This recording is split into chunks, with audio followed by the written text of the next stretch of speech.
Baik, apabila bercakap mengenai ekonomi digital, terutama pasca rombakan kabinet baru-baru ini, bukan sahaja kita lihat kepada pemerkasaan agenda digital negara bergerak ke hadapan, tetapi untuk kita lihat bagaimanakah pembentukan kementerian baru ini memainkan peranan besar dalam kementerian digital untuk mengatasi ancaman cyber. Sudah tentu kita akan persilakan tetamu kita untuk mengulas lebih lanjut adalah Presiden Persatuan Pengguna Cyber Malaysia MCCA Muhammad Sirajuddin Jalil. Saya nak ucapkan terima kasih Siraj kerana sudi meluangkan masa bersama kami.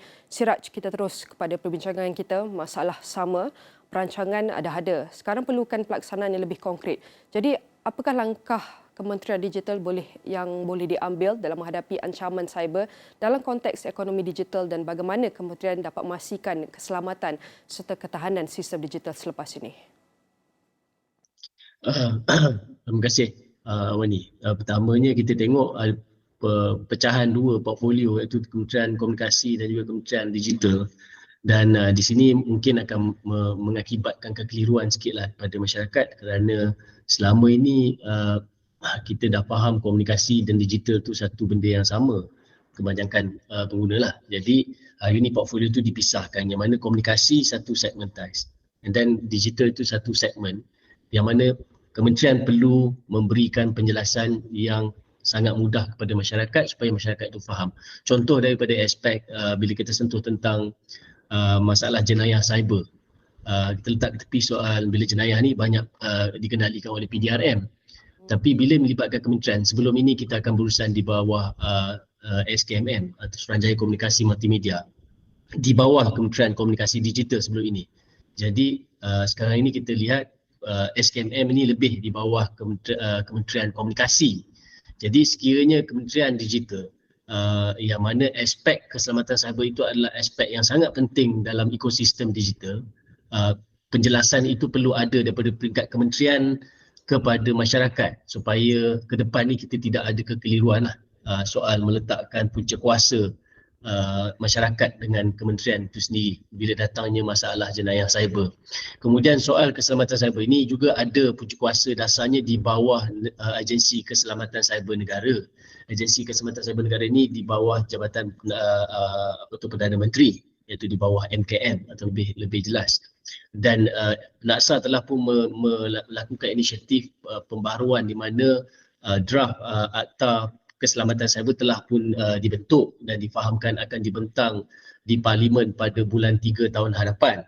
Jadi ini kita yakin atau dan kita berharap juga kepada pihak kerajaan untuk membentangkan strategi yang jelas kepada masyarakat. Kita tidak mahu dalam keadaan ini akhirnya masyarakat keliru dan merugikan banyak pihak disebabkan ketidakfahaman terhadap dasar ataupun punca kuasa keselamatan cyber ni sebagai contoh. Kita tahu serangan cyber semakin canggih dan kompleks. Kita bukan sahaja memerlukan perancangan dan pembentangan iaitu blueprint daripada kerajaan yang strategik, tapi bagaimana untuk kita lihat kerjasama antara pihak berkepentingan dengan sektor swasta dan pemain industri yang boleh tingkatkan lagi perlindungan terhadap ekosistem ekonomi digital dari serangan cyber ini? Sebab tu kalau kita lihat sebelum ni, kerajaan telah pun membentuk Malaysia Cyber Security Strategy, di mana MCSS ini rancangannya sehingga 2026 tak silap saya. Jadi mengikut RMK Rancangan Malaysia ke-12. Jadi punca kuasanya di bawah NAKSA, di bawah Agensi Keselamatan Cyber Negara. Sebab itu kalau kata Kementerian Digital ini ingin mengambil aspek keselamatan cyber itu, ia perlu jelas supaya tidak mengelirukan masyarakat secara umum dari sudut pihak swasta yang mana terlibat dalam sektor digital, yang perlukan polisi keselamatan cyber yang jelas dan punca kuasa itu perlu jelas. Dan strategi itu sudah ada. Mungkin ke hadapan ni kerajaan perlu memperbarui dan membentuk satu strategi baru, memandangkan portfolio ini pun kali pertama kita lihat komunikasi dan digital itu dua portfolio yang dipisahkan supaya ia tidak membebankan kepada pemain atau pemegang taruh ataupun stakeholder dalam melaksanakan aktiviti mereka. Walaupun kementerian ini dipisahkan, sudah tentu perlu kerjasama bergerak ke hadapan. Kalau kita nak lihat lebih dekat lagi bagaimana bentuk kerjasama lintas sektor dan agensi pula dalam merancang dan melaksanakan strategi keselamatan cyber yang holistik, khususnya dalam melibatkan sektor pendidikan dan penyelidikan juga. Okey, lintas sektor ni yang kami haraplah daripada pihak Persatuan Pengguna kepada pihak kerajaan. Yang pertamanya bila adanya ATA tadi, kita berharap sangat satu mekanisme audit keselamatan cyber secara berkala perlu dilaksanakan kerana aspek digital ini sudah begitu rancak seperti yang dimaklumkan tadi, soal jenayah cyber pun semakin canggih dengan wujudnya artificial intelligence, kepintaran buatan diadaptasi dalam aspek jenayah cyber itu. Jadi kita perlukan satu mekanisme audit keselamatan cyber secara berkala dan mungkin ke tahap wajib sekiranya ia melibatkan satu keseriusan peringkat kerajaan terhadap pihak swasta ini dengan lebih tinggi. Jadi itu satu kaedah bagaimana kerajaan dan pihak swasta ini berurusan secara berterusan melibatkan keselamatan cyber. Kemudian kita berharap juga Kementerian Digital ini mungkin sudah boleh bermain peranan bersama dengan Kementerian Pendidikan dan Pengajian Tinggi untuk mewujudkan sistem pendidikan wajib di peringkat terendah dan peringkat tertinggi dalam sistem pendidikan negara. Sebab literasi digital ni sangatlah penting. Kita perlukan satu generasi, startup generation untuk memulakan proses pendidikan literasi digital yang tersusun dan teratur. Sekiranya pendidikan dan adanya ATA keselamatan cyber yang komprehensif, yang mana pelibatan swasta itu ada tata kelola yang cukup cantik, saya yakin kita ke hadapan ni bukan nak kata kita boleh selesaikan keseluruhan tentang isu keselamatan dan jenayah cyber, tetapi bila adanya mekanisme yang tersusun, sudah pasti ia dapat rencana ataupun sekiranya ada masalah berbangkit di kemudian hari, kita dapat selesaikan dengan lebih teratur. Berbanding dengan sekarang ini, sebagai contoh aktiviti scam yang semakin berevolusi ini, kita seolah-olah melihat ia tidak ada kesudahan. Walaupun adanya agensi seperti National Scam Response Center, dia mewujudkan elemen masalah lain apabila adanya elemen pembekuan terhadap mereka yang tak tahu pun dia jadi mangsa kepada akaun mule ataupun mangsa kepada transaksi scam yang tidak disedari. Jadi masalah sebegini dia terpecah-pecah dan kita berharap sangat kementerian khususnya di bawah kerajaan Madani pada hari ini dapat mewujudkan satu strategi komprehensif, bukan hanya soal melibatkan pembentukan ATA baru.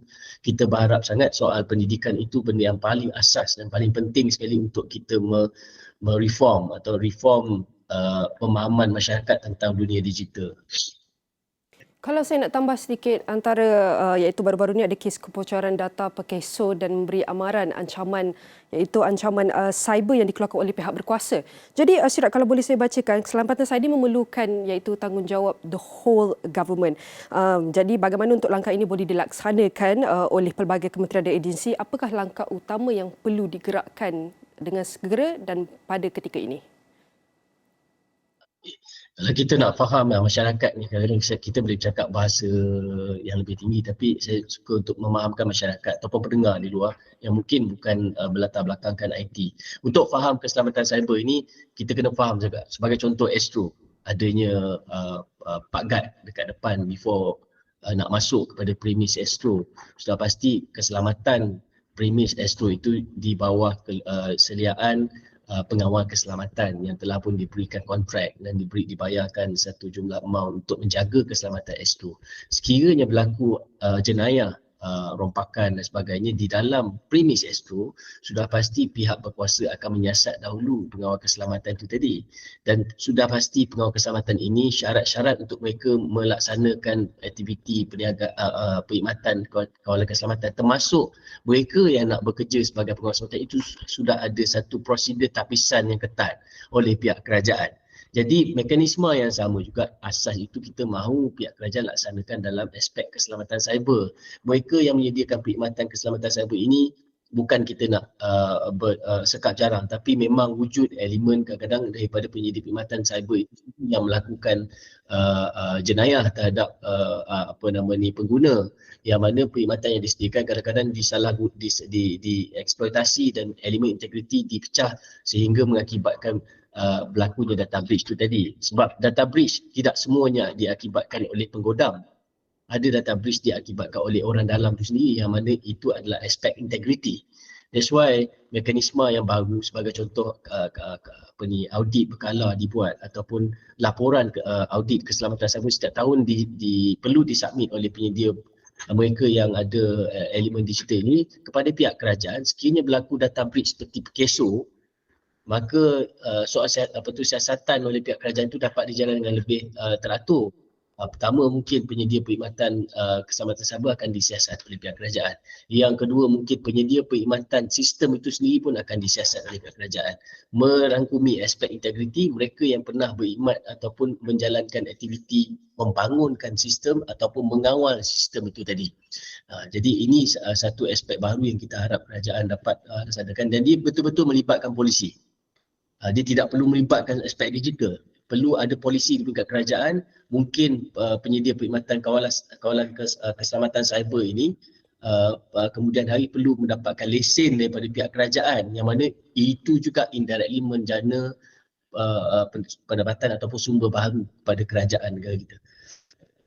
Baik, sudah tentu ini adalah tumpuan ataupun fokus utama yang kita berikan terhadap peranan kementerian baru, khususnya Kementerian Digital, agar dapat mewujudkan atau memperkukuh lagi mekanisme yang strategik dan berkesan dalam mengatasi ancaman cyber ini. Sekali lagi saya ucapkan terima kasih kepada Presiden Persatuan Pengguna Cyber Malaysia MCCA Muhammad Sirajuddin Jalil, dan semua perkongsian ini akan kami rangkumkan dalam astroawani.com dan semua platform digital Astro Awani.